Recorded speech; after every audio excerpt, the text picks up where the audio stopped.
Alrighty, boys, it's championship week and it's time to get into championship form. Danny, I know that you are primed and ready to go. You've got the bare nuts. Arts, I believe you have secretly kept that you've got bare butts just hiding around the house. I'm always good with the wood, so I'm primed with my body powder. But for those that aren't primed and ready to go, it's time to get into championship form with one of our major sponsors, Nutcare.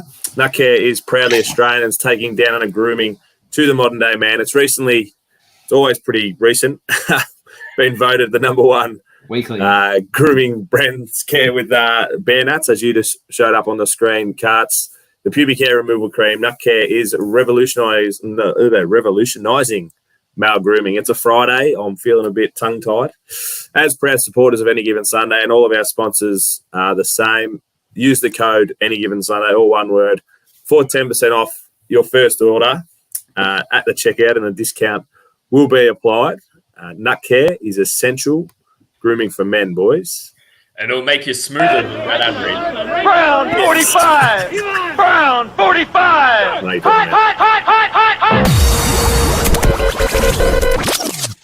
You are listening to Any Given Sunday, Australia. Yes, hello and welcome to the Any Given Sunday Australia podcast, the number one podcast in at least 3 households, 1 studio, Gridiron Australia head office, NFL Australia head office, ABC studios, all around the States, all around Canada. We are growing and it is very, very exciting. Joining us, as always, is the ever-reliable TC24 at Tim Cardy, AGS AU. How are you, mate? Good, mate. Don't forget the trail Danny Boy left of Europe. Yes. So, a bit of the northern, like the Scandinavian region, the United Kingdom, definitely. We've seen spikes in their analytics.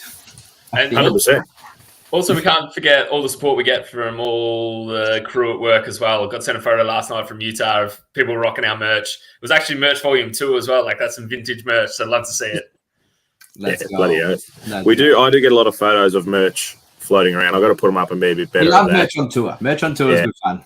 Merch on tour is good fun. And as you've heard, joining us is our work experience kid turned pro. I actually don't know if I've said that for a while. You're a genuine pro now. Ask Danny Webb, AGSAU. How are you, mate? Yeah, I feel like I lost my pro status because I took a bit of Daniel leave. And you just plucked that right away from me, but give it back.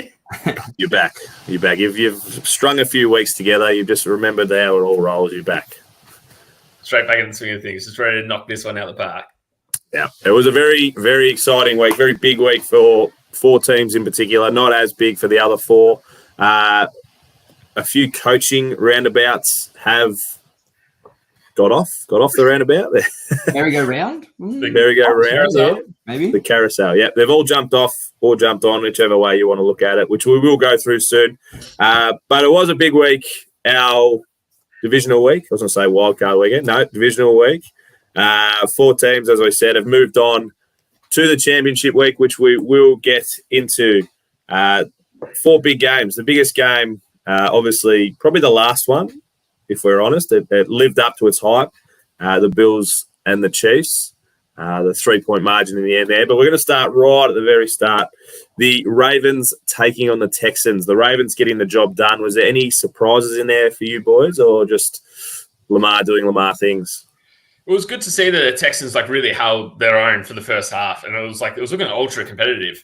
Then Lamar's obviously gone back and said something at halftime, which he won't announce, but he's said that he said something. It really, whatever he did and whatever he said, the Ravens came out, looked like a completely different team in the second half and absolutely dominated.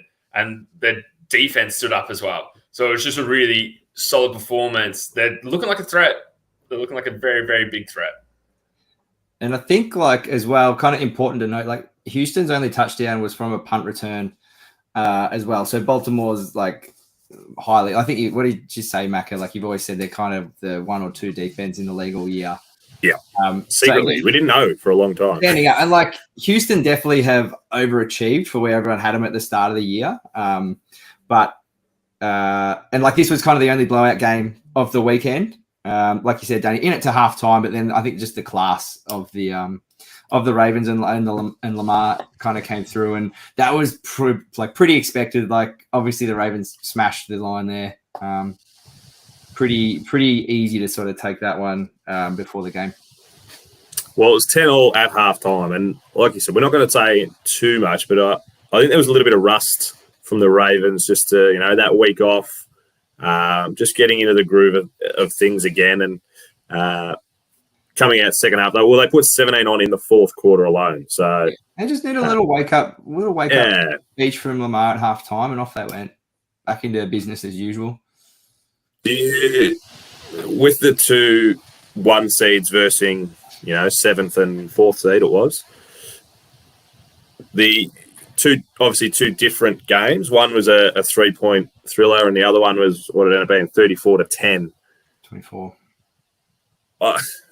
What I'm trying to ask, I guess, and we'll start with you, Carts, is being such a blowout, are they going? Would you rather have a blowout victory or a tight one where you're going, all right, look, San Fran, all week that would have been, we've got to knuckle down. We can't have that happen again. Where are you worried that the Ravens are going to go in there a little bit lackluster and not be quite ready?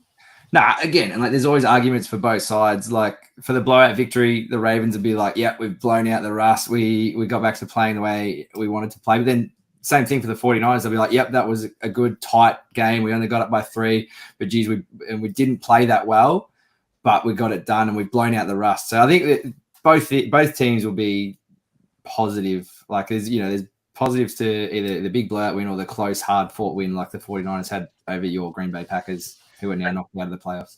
And it's something we haven't really spoken about too much, but the Ravens, like with their ability to blow out teams throughout the whole season, they've actually managed to rest a lot of players in the fourth quarter, which we haven't really delved too deeply into. But it's obviously made a massive difference that they can, sit a couple of guys in the fourth, so then they're coming out fresh for their next game in the next week, not picking up these niggling little injuries. So they have been managed to stay competitive the whole way through, which is huge, which is a massive advantage. And it's something they're going to need going into when they go and face the Chiefs next week. Yeah. Speaking of niggling injuries, that's a nice little segue from Dr. Danny himself. 49ers versus the Packers. Like I said, 21-24.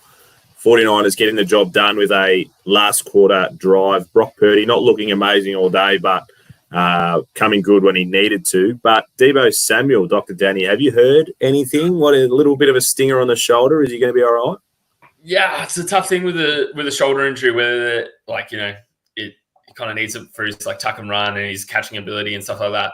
But the 49ers have a shocking history of when Deebo's out of actually losing majority of the games that he's not playing. There's a direct correlation between that. And I think that showed when you're playing the Packers that, Brock definitely his accuracy wasn't there. He was not playing to his normal form, and the Packers nearly ran away with it if it wasn't for that missed field goal, which practice field goals, kids. We've already signed a kicker. Yeah. So is Anders cut?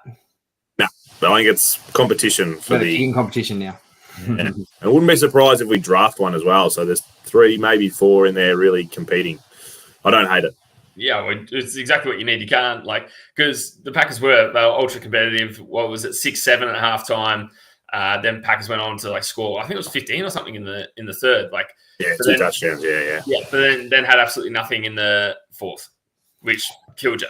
So that field goal would have tied the game, and then who knows what happens in overtime. Well, and then your thoughts, Macca, on obviously the last play, or so that your last play of the season. Jordan Love, he's been looking good for, I think he was on a really hot 8-game streak. And then his final play, thrown across his body in the middle of the field, easy pick for the 49ers. That's kind of been the only chink in his armor that kind of popped up of late.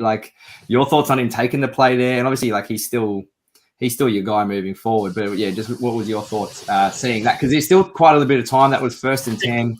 Didn't need to throw that there. There was still plenty of time. Get down the field. Yeah. 51 seconds on the clock. That's heaps. That's heaps of time to just check it down and have another play. Sorry. And is your head just rookie quarterback? He's going to be better he's going to learn from that better for it, or where's your head at with that? At the time, it wasn't. Definitely, what the fuck are you doing? Yeah. But then sitting there and I've seen a couple of different angles of it, seeing what he saw. If he was able to it was just he underthrew it. Tough throw. It's going to be hard throwing across your back. Extremely hard. And yeah. I've never tried to throw that far like that. I'm presuming probably the hardest throw you can attempt.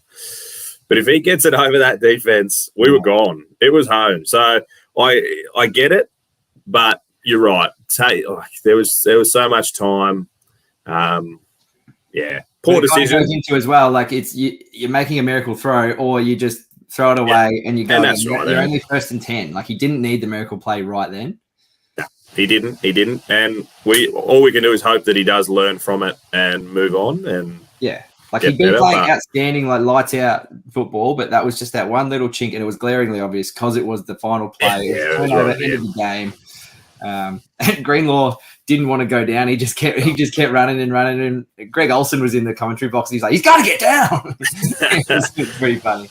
It kept us with a hope of punch the ball out. It's happened. Yeah, it was a bit greasy. It's happened 2 or 3 times during the game. Once he had that, it was done. But yeah, he could have gone down a little bit earlier, but that was okay. It was a little bit of me time maybe. Yeah, and I think there was more moments than just that as well. Like early on in the game, our first 3 drives, we got in the red zone and walked away with 6 points. 2 field goals and a 4th down that, I reckon we should have almost challenged it. It was pretty bloody close. Any of those turn into a touchdown or we kick a field goal on that one, then it's a different game as well. So it wasn't just that last play, but it obviously, like you said, glaringly obvious because it was the last one. But as saying, I think we're a little bit more advanced than the Texans, but in the same breath, we were the youngest team in the league all year. No one, except for probably me, gave us a shot of actually making it to where we made it. So guilty. Yeah, you got to take this almost a week on. You got to take the positives. It's just we can't have technically a year 2 decline from Love. We need to see him keep him going and keep the crew around him. And if there is a year 2 decline, then I reckon there might be still questions at the back end of next year. Yeah. The 2 games, we've already touched on one of them on the Monday or the Sunday American time. But the first one we haven't spoken about at all, the Lions getting the job done against the Bucks. We said last week was the biggest win in Lions history. Well, the last 32 years at least. I reckon this one qualifies as the next biggest. Yeah. This was huge, getting the job done 31-23 over the Bucks. And it was kind of, again, there was a little bit of controversy at the end about kneeling with 40 seconds. I can get to that. We'll get to that. But we will get to that. But I think that's a little bit of not here or there kind of thing. But huge for Goff, huge for MCDC to get where they are now. And I reckon they are very quietly confident of getting the job done this weekend. Danny boy? The momentum is fully in their favour. Like, they've got the whole city behind them. And I've heard a lot of other people talk being like, this is all Detroit has. They've got the Pistons, but man, they stink. So the Red Wings. They got the Red Wings. Yeah, I don't know how they're going.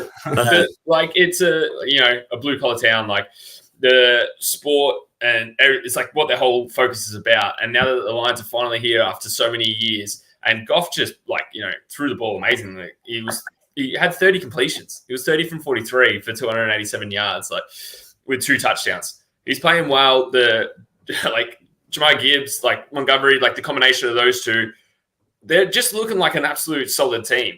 And it's hard to see, especially where the 49ers played against the Packers. No offense to your Packers. The 49ers didn't play great.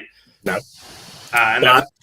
Bit of pressure, it's not all of just them playing bad. I was sick of hearing that, Brock Purdy couldn't hold the ball.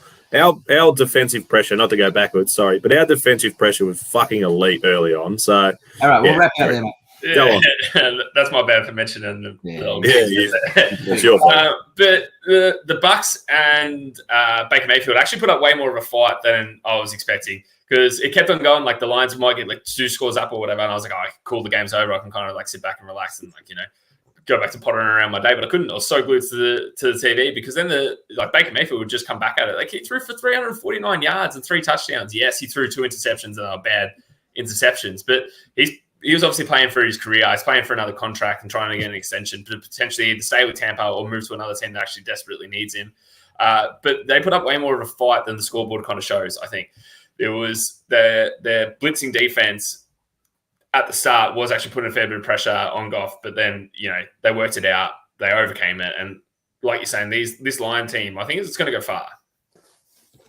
Well, there was a bit of a feeling, and there was an awesome shot of Aiden Hutchinson at the end of the game. Just sort of, it looked like he's just soaking it all in, taking it all in, looking around, enjoying the crowd. But I saw a couple of people say, yeah, it's a young player soaking it all in, but it's also like he's got unfinished business. Someone said it that it was like the Chiefs beating the Bills. They were more excited about that win than all the Lions guys. Like the Lions guys, yep, they're happy, but it's like, all right, on to the next. On to the next. So definitely feels like they they're not done. Like in their heads, like they're like, we've got some high expectations here. We got to keep on rolling. So do you want to touch on the end of the game now? Sure, mate. What are your thoughts? Watching it live, I was like, Tampa Bay have got a timeout. Like, why aren't they using it? So in my head, I was like, oh, perfect. That's going to be a good question for the potty. Is it a bit of like a gentleman's agreement at this stage in the game? Clearly, they're not going to be able. Like, the Bucks can't win. The Lions just going to victory formation, kneel it out. Then Todd Bowles isn't going to worry about using his timeout. Is that a gentleman's agreement? And then all of a sudden, after the game, there was all the uproar about the Bucks blew it. They had a timeout. They could have done this and that. They were at the time, they were 8 points down still.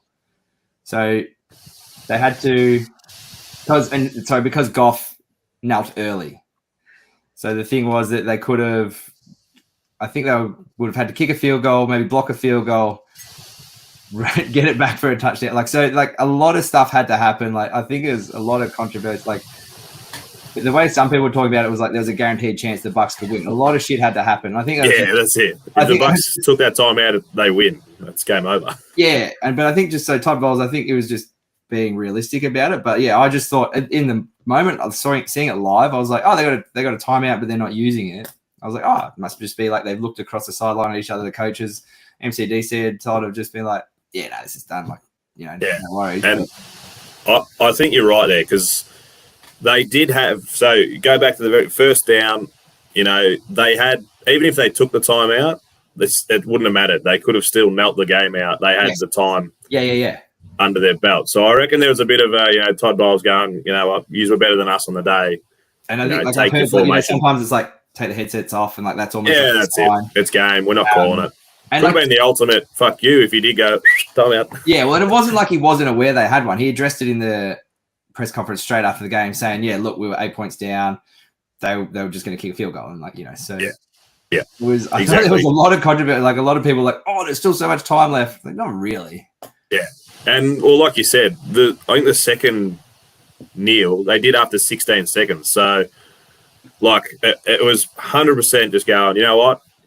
Boys, this is done. Yeah, enjoy your victory. Because, I don't think a lot of us here quite understand, like, what victory formation, how, it's just kneeling. But I know for a fact that for a QB, to go in and kneel, that is a huge, huge thing. Like, the fact that you can do it and, we can just take a knee and go into a win. Well, it's a big deal for them. And we saw it at the end of the regular season with the Falcons when Artie Smith kicked off because I can't remember who they were playing, but they lined up in victory formation and then they ran a touchdown over them. And Artie Smith got pretty upset about that. So and that was the ultimate disrespect, wasn't it? He's a little bit of a gentleman's agreement kind of thing to it. He's one of the dogs. Yeah. But 100%, I think Todd Bowles, like you said, took the headphones off, just said, well done, boys. Enjoy your victory. Yeah. Go from there. Yeah. I did see some stats. I was trying to find them, but I couldn't quite find them. Of the last time that the Lions were in an NFC championship game, I think Billy Ray Cyrus had the number one song in Australia. 32 years. 32 years. Billy Ray Cyrus. Batman Forever was number one in which is, 3 Batmans ago? More, way more than that. And there was 4 teams. I mean, like 3 Batman franchises ago. Oh, yeah. And there was 4 teams that are playing that weren't in existence. Yeah. Huge for them to be finally back. Goff wasn't even born. He was still a couple of years old. And Goff wasn't born. So I don't think I wasn't born yet. So, and Danny, you were definitely not born. None of us were born, were we? No, sir. Danny, you were 10?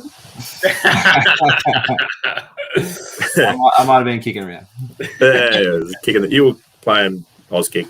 But no, huge for them and awesome. And I am looking forward to it. Just the pressure that they can bring. I reckon they are a huge sniff of upsetting, and it'll be just an awesome story. Is it? Yeah, they're the best story. I feel. Are we even calling it an upset?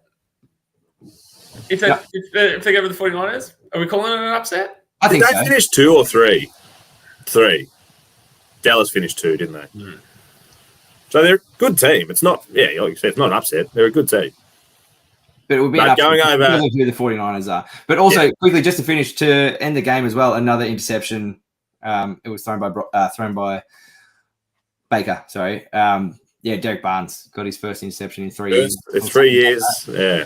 How good was this? They gave him the game ball and he gave it to the DB room. Yeah. Nice touch. It's just so many good vibes. So many good vibes coming from the Lions. It's hard not to, even if they're part of my division, I'm still like, you know what? I wouldn't hate it. I don't hate it. So. Yeah. And the final game, Danny, you mentioned was a big one. Chiefs, Bills. Chiefs just got the wood over them in the playoffs. And Karch, you mentioned it. They celebrated. They loved that, getting that win. But what are your thoughts, Danny, on the game? I just think it's huge for the Chiefs because they are not used to playing away in the divisional round. And they did go into this and they're not used to putting the crowd to sleep, like making them completely silent. And I think that it just really worked in Mahomes' favor. And like, he was just feeding off it. Like, it was to him, I reckon this game was like one of his biggest that he really needed to prove himself because obviously it's been a struggling for the Chiefs standards for their dynasty that they're going on. They've been having a struggling year. So then to go into Buffalo where everyone's like, all right, this is Josh Allen's time. He's finally going to get it done. He's going to get it over Mahomes. Like, this is it. This is their time. Like, they had such a good finish to the end of the season where the Chiefs were like up and down the whole way. So I think it was just such a massive victory. And then Mahomes finally connected to Kelsey again for a touchdown. I think it's the first since week 10. Connected on two of them. So now, since then, I think they've got 16 touchdowns in the playoffs, which overtook Brady and Gronk, which like Brady even came out and said, he's like, if you can overtake Gronk in anything, like you are doing something amazing. So like mate, it's the Chiefs. Like you just hanging around. You just can't, like, you can never count them out. You just can't, which is absolutely bonkers. Thanks, Hart. What are your thoughts about all the snowballs coming on at the end of the game? It was a little bit cheeky, but then at the same time, so I did actually have a bit of an opinion on this. Like, yeah, go ahead. The Chiefs players, like, not what's the word, but like giving it to the crowd as well. So like, like giving it and the bye and stuff like that. So like, you can't babyface after and be like, oh, why are we getting snowballs? So like, they're giving it to the crowd, so you get what you give, but like. My whole thing is like, why do you like? You're a professional athlete. Like, why do you feel the need to give shit? Yeah, like they'll give you shit all day, but that's part of your job description. Like, you're gonna cop some stuff over the sidelines, and whether that's right or wrong, that's just part of your role as an elite athlete. You're gonna cop it in a hostile away environment. They're gonna yell at you. But like, you've had the ultimate victory. You've won. You don't need to go. You don't need a showboat, turn around, like wave them goodbye, give them the shush and all that sort of shit. Like. Yeah, like you're gonna get some snowballs thrown at you. Like, what do you expect? But I just don't see the need for the showboating to the crowd, like at the crowd, like bye, see you later. Like, I don't know, I just don't like it. It's just, I feel like that's just their competitiveness now because they're probably trying to still rev themselves up. Like, let's get snowballs thrown at us. Let's be the enemy. Let's be the heel team. But I get that. But the game's over. They've won it, and like, you're not playing the crowd. You're playing the team out there. I just don't feel like you get anything. It's like, it's ego. It's all ego. Oh, but and like, check your ego. And I don't think, be competitive out on the field and like go 100% against your opponent, and then at the end of the game, like dap them up, say, awesome, great game, well done. We'll see you next year, kind of thing. But like, I think it weakens your position when you feel the need to turn around and bye the crowd and like blow them little kisses and shit like that. I think it makes you look weak, and yeah, I really don't like it. Oh, I agree with you. Don't get me wrong, I agree with you. Yeah. I'm just like, but look at like who we're talking about. Like, there are so many NFL teams, and a lot of it is ego. Yeah. And that's fine, like, but celebrate with your teammates. Like, stay inside. When you have to go external and like get your motivation from the crowd and like members. They're just members of the public. Like, yeah, that's it. And like, they probably were, because it was on their bench, wasn't it? So they were probably giving it to them all day. But I get that. But you're getting paid multi-million dollars to play the sport. Like, that's an accepted part of it. You're going to cop some shit. 100%. Get some snowballs, fucking so what? Yeah, and then to come out and be like, "Oh, they threw snowballs at us." Well, I just feel like there shouldn't be an uproar that they're getting snowballs thrown at them if you're carrying on like that. Yeah, and like Kelsey threw the ball straight into the crowd, like aggressively as well, like just sent that was it. like a big upward launch though. Like, so I didn't mind that so much. Yeah, but then like to get snowballs thrown straight back at you, of course it's going to happen. Like, you you got to expect it. Like, so don't get upset if that's what's happening. You're in Buffalo. It's lucky it's a snowball. could be worse. Could be worse. All right, that was a massive divisional weekend. We do move on to the championship weekend, but before we do, we got to mention our good mates at C2C Rare Threads. Incredible stuff these guys have got. As it says on their website, represent in style. They have some Japanese baseball. They've got all the NBA, all the NFL, college stuff, and shoes. If you love shoes, it's definitely a place to hit up. Any given Sunday for 10% off.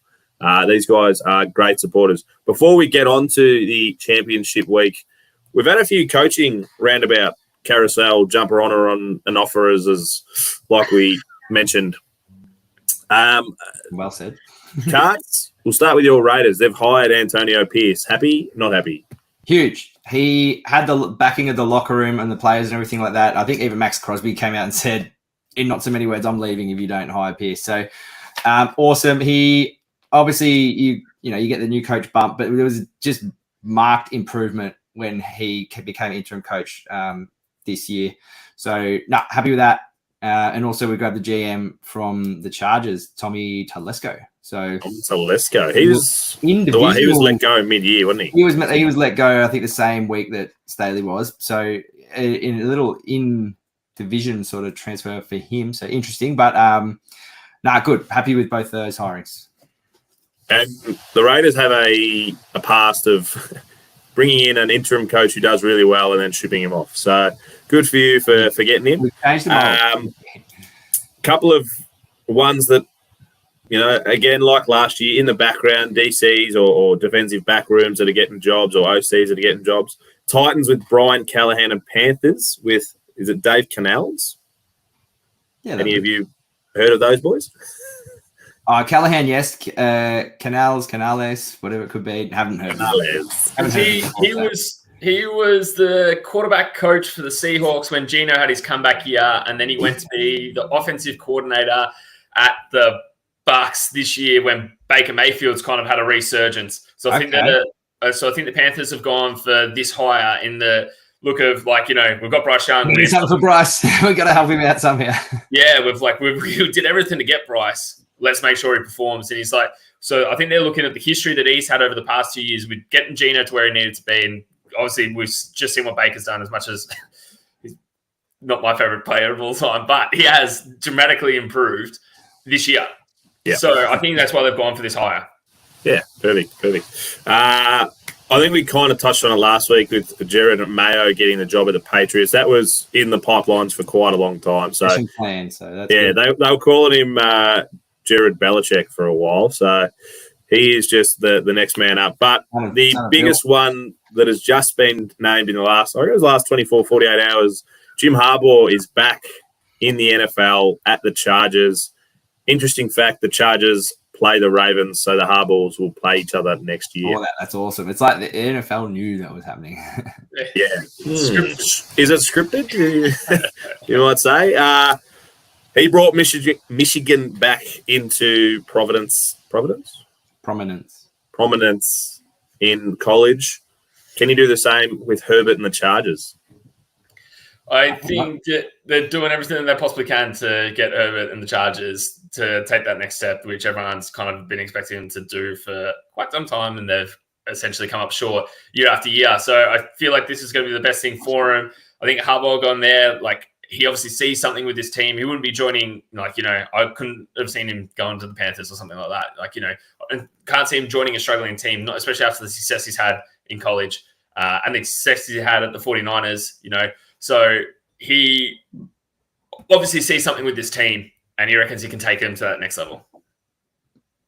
Yeah. Before we get on to the championship games, as much as these hires have been great, there's been some non-hires. We mentioned Bill Belichick. Vrabel hasn't gone anywhere.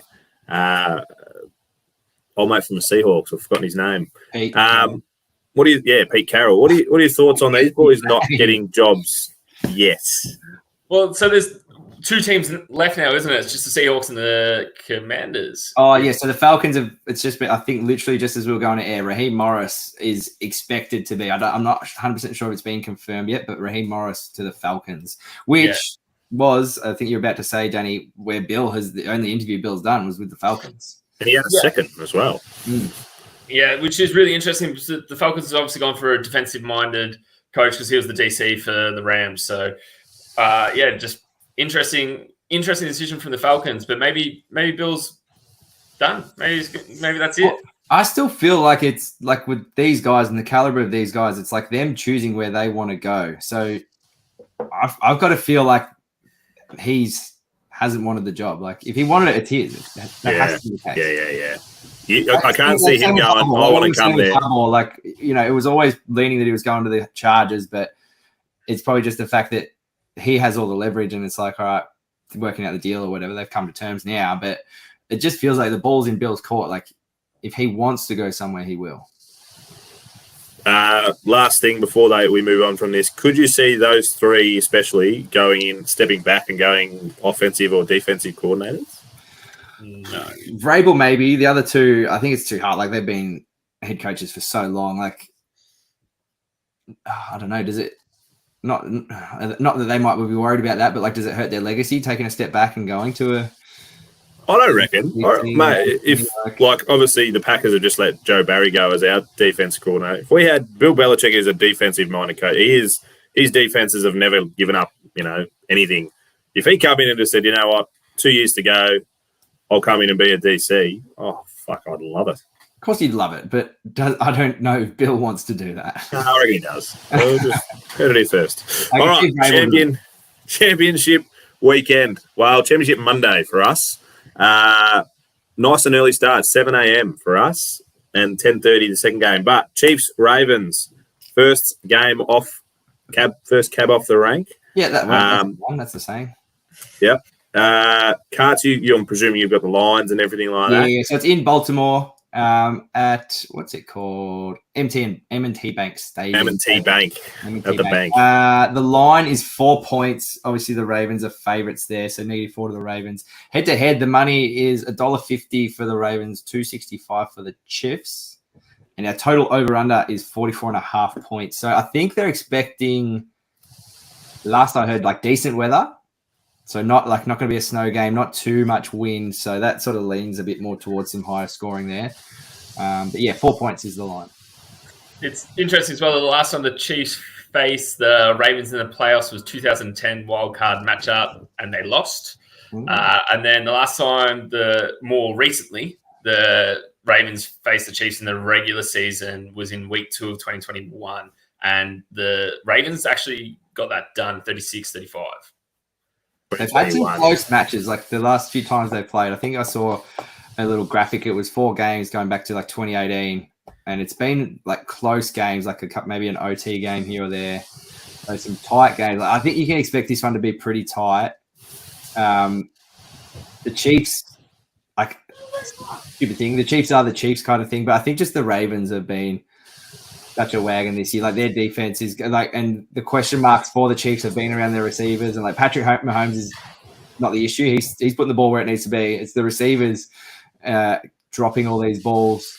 So you can't rely on Kelsey and Rice for everything. You need to spread it around a little bit. So whether those guys step up or not, I think the Ravens are going to shut them out on the defensive side, and Lamar is obviously just going to do what Lamar does all the time. So yeah, I'm going to take the Ravens at home there. super interesting though, because like obviously Kelsey came back and had such an amazing game. They got their connection back, which is like the first time properly. Like, you know, everyone's saying like, oh, Kelsey lost his step in the last 8 weeks of the season. Everyone was talking like, oh, like, you know, is it gone? Is the connection not there and stuff? But then they just proved it last week that it is 100% there, and it always has been. It was just, you know, everything else that was going on surrounding the team for that. So if I slightly disagree with your cards, if Mahomes can connect with Rice and Kelsey, one or the other, every play, and rely on their running game with Pacheco. You reckon that's enough?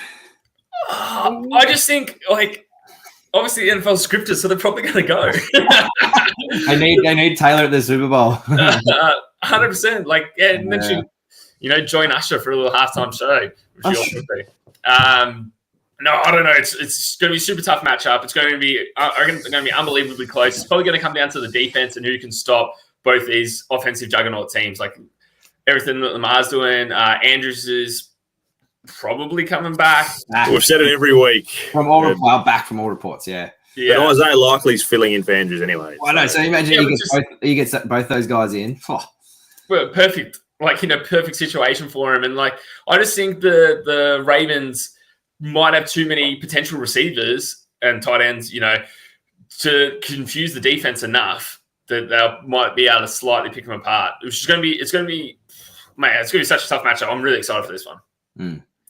I agree with you, Carts. I think 64% of the money is, 64% of the money is with the Baltimore Ravens. But I think that they're going to get the job done, and it's not because of Lamar. It's not because of Patrick Mahomes. It's not because of the Ravens' defense just absolutely shitting all over the Chiefs' receivers. It's because I'm not sure that Jason Kelsey will be there shirtless. So I can't see the Ravens, the Chiefs getting up and about if he's not there. I can't believe we missed talking about that. We're so distracted by actual football. He was the MVP of that game, of the Bills game. I'm led to believe that he won't be there, so they can't win. Tailgated. Why wouldn't he be there?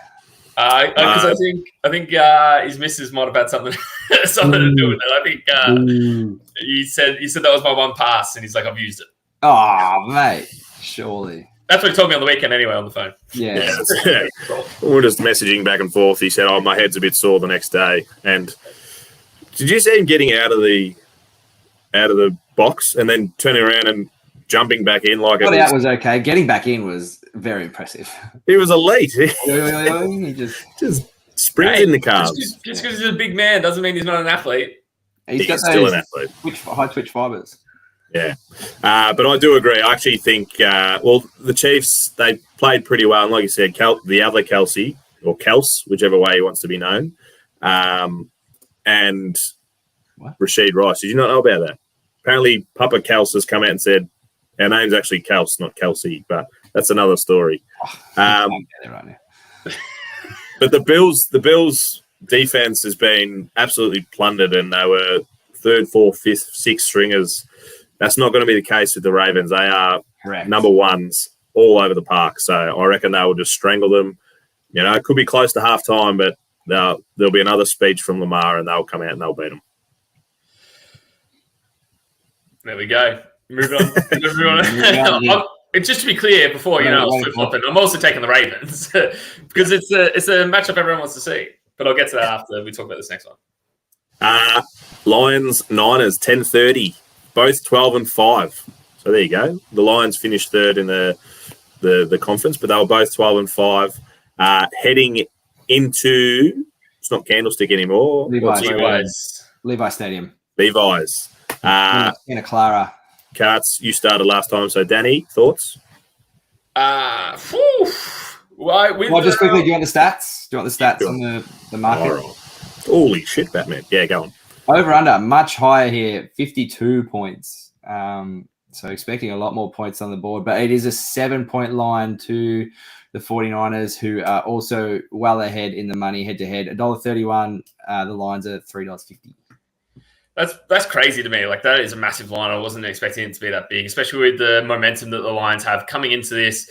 You know, they've got the whole city behind them. Almost half the world, really want them to succeed right now, which is crazy. And especially with 49ers, like, carrying those injuries, we don't know what Debo is going to be like on the day or if he's even going to suit up. Like, we just don't know at this point. So it's crazy that there's that big of a line. Like, I know it's only a touchdown, but still, I was expecting maybe a field goal difference in the line. I was expecting the 49ers definitely playing at home to have it. But, like, Brock wasn't 100% himself last week. I don't know. I reckon the Lions are going to get this done. Much better weather. So it says 20, which I'm presuming is Fahrenheit, but it's sunny. It's not going to be raining like it was there last week.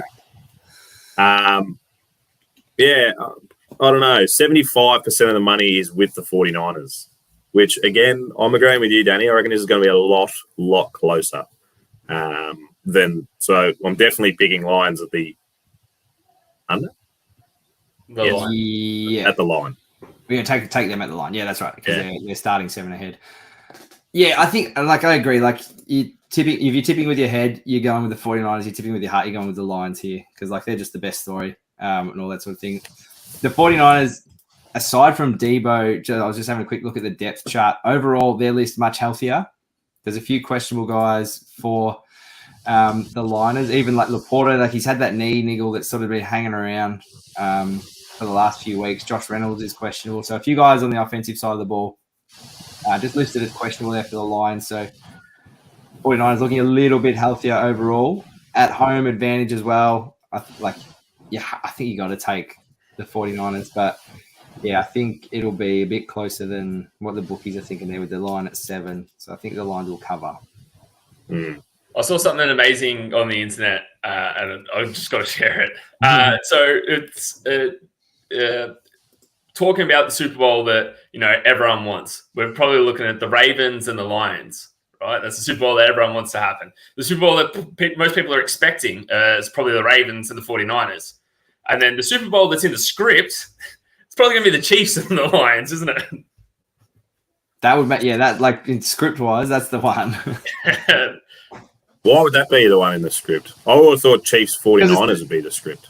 No, the Chiefs with the Swifties, and then the Lions are the best story. The Lions are the best story. Yeah, the Lions are the best story. Like, they've been the best story all year. It's like, you know, they've actually finally got there, you know, after 32 years, getting to this point. Obviously, they're the ones in the script. Yeah. And then also Eminem versus Taylor Swift. How do you not realise that, Macca? Which then would create that could go down as the best halftime show of all time. Oh my god! Went out a rap battle. A rap battle at halftime. And out your biggest celebrity for the halftime show. Yes. I'm going to actually pick the Lions. Oh, see, I don't mind it. Like, here he's tipping the Lions, but up here it's like, no, 49ers. I don't know. They didn't look great last week. Brock Purdy. I don't know. If they can get to him, they can shut him down, and they're probably they definitely are a better defense than what the Packers have been all year. Or in the last 2 weeks, we've played pretty well, but over the journey, they've been a better defense. So they can shut down a few things and just get to Purdy. I reckon they can get the job done. Yeah, I'm tipping the Lions as well. Let's see it happen. Let's see the script come true. I like it. Yeah, so who are you actually going for? I said 49ers. All right, last thing to wrap this up. Second to last. This is where I think the script comes in. Second to last. The colour of the logo, the Super Bowl logo. This, I think. We've already done this. Have we? Do you read into it? I think we have. No. I read into it. So it's going to be Ravens Niners. Yeah. Purple and red. It's funny. Beautiful. Make sure you're all free Monday. Checking out the game. Last thing, obviously, everyone can see under that hat that Mac is still holding on to a few feathers under there. So make sure, keep the pressure on. It's Pro Bowl weekend. He has to shave the head. So for losing the Lock of the Week competition. So I just wanted to make sure everyone is aware of that. It's Chrome Dome week. Keep the pressure on. Chrome Dome week. I'll give you. You don't have to go to skin. You can just clip it down to like a 0 on the clippers. You don't have to go to skin. All right. I reckon I can swing that a little bit more. Yeah. All right. Sweet. Boys, enjoy Monday. And as always, go the Packers. Have a bloody great weekend, everybody. Yeah, boys. Yeah.